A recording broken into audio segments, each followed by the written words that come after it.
back to Ghislaine.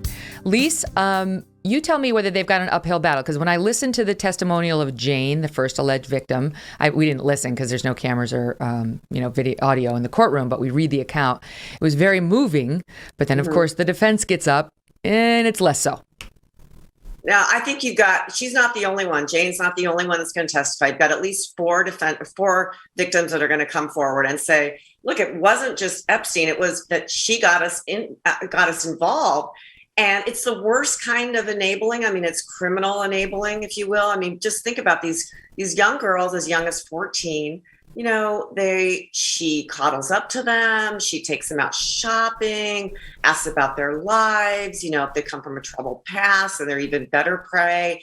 I mean, it's really, talk about despicable. We talked about despicable in the last case. This is despicable plus. I mean, the fact that she would just bring these women in, and then not only did she hand them over to him, but she would engage in some of these orgies and things like that. And the jury's going to hear more of that testimony in the coming days. I think it's going to be absolutely devastating to her case. So, Jonna, so far we've heard from the pilot of the so-called Lolita Express, Jeffrey's private plane, and the pilot was basically like, I never saw anything. The cockpit door was closed.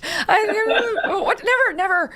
But he's been paid very handsomely over the years by Jeffrey Epstein. Although, so far we've heard a lot of big names, like Bill Clinton was on the jet, and Donald Trump before he was president. Prince Andrew was on the jet. All these, you're like, Kevin Spacey, some with their own problems. So it's like, that's not good.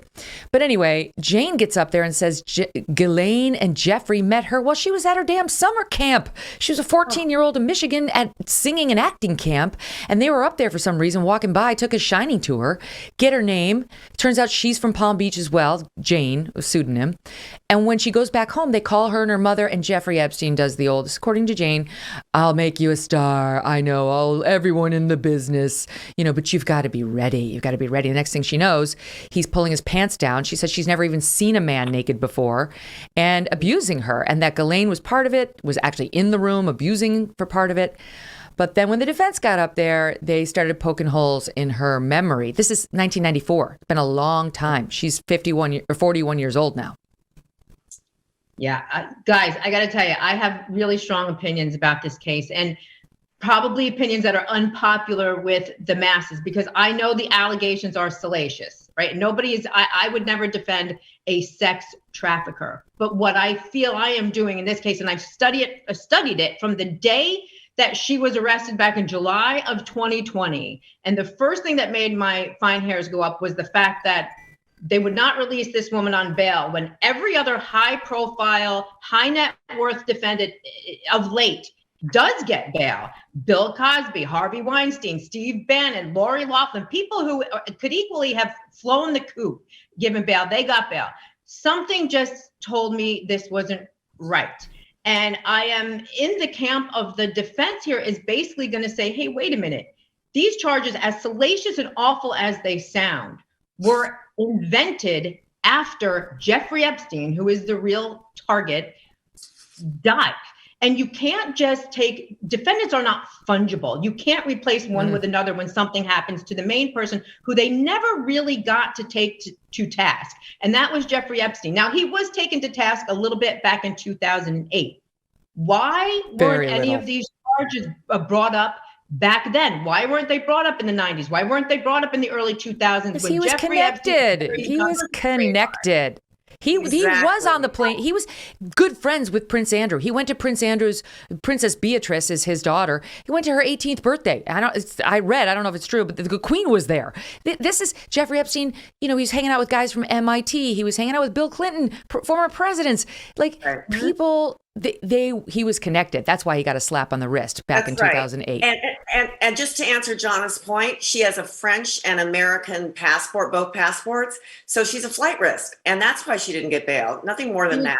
And all those up, $30 million on her passports, and she still got denied 6 times. And Epstein, when he was charged his last time before he died, was charged with co-conspirators, unnamed. She's one of the co-conspirators. So they had this in mind. The prosecution had this in mind way before Epstein's untimely death. I mean, it's not that she's a scapegoat. She was absolutely involved. It reminds me of remember Allison Mack in the Keith Rainier trial, the NXIVM trial a couple of years ago in New York? She was the actress. And Allison Mack, I think was she on Smallville or something like that? But anyway, she was convicted. I think she got 3 years for her aid with Keith Rainier in exactly doing the same kind of thing that's going on here. She was grooming these women. Look, if Jeffrey Epstein, with all his connections, whatever, comes up to you and you're 14 years old, you may run away. If she comes up to you and she's nice and sweet and speaks French or whatever. I mean, I'm making this up, but no, but it's true. And she was an internationally connected person. Her dad, he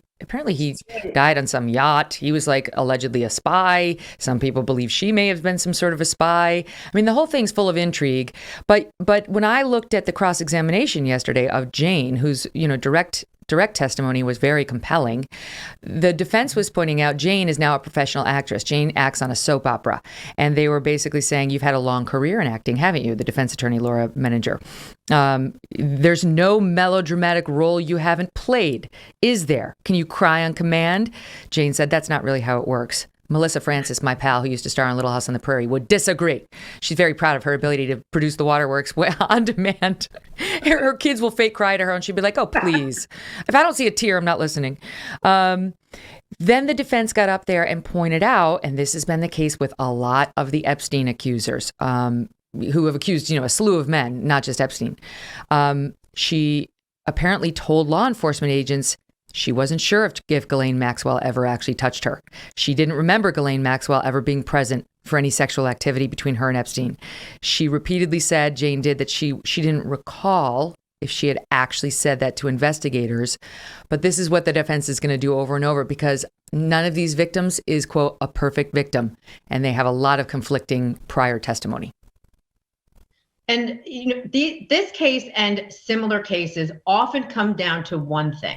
And that is the credibility of the accusers. And why is that? Because a lot of these crimes, obviously, they don't happen in front of people, right? So it lends itself to that. So it's very important, and actually probably the most difficult part of a defense attorney's job, because nobody wants to attack somebody who claims to be a victim. But on the other hand, if they are truly not victims, I'm saying what if, you guys, take Ghislaine Maxwell, take Jeffrey Epstein, take the big names out of it for a second.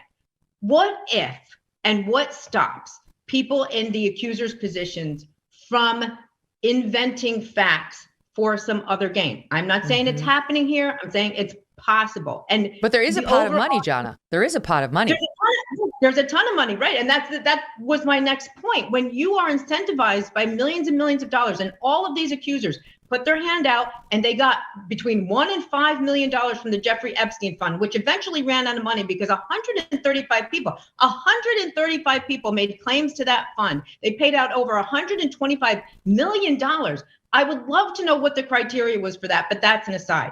When you have that kind of incentive, you can adopt and really believe what your story becomes. And that's dangerous, not just in the Ghislaine Maxwell case. It's dangerous in any case where anybody points a finger and says, this happened to me under the cover of darkness with nobody else in the room, but it's a crime and I want my pound of flesh. That's what scares me.